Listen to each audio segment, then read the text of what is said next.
আসসালামু আলাইকুম রহমতুল্লাহ। Redmi note 7S এটা হ্যান্ড রিসেট কীভাবে দিতে হয় এটা আমি দেখাবো।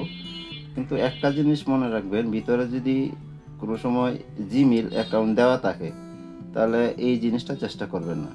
জিনিসটা চেষ্টা করলে জিমেইল অ্যাকাউন্ট কখনোই কিন্তু রিমুভ হবে না। আমার এই ফোনের মধ্যে জিমেইল অ্যাকাউন্ট নাই, তাই আমি ওই চেষ্টাটা করতেছি। না হয় আমি এই চেষ্টাটা করতাম না। ভিতরে জিমেইল অ্যাকাউন্ট থাকলে আপনারা এইভাবে চেষ্টা করেন না, করলে আবার এফআরপি বাইপাস করতে হইব।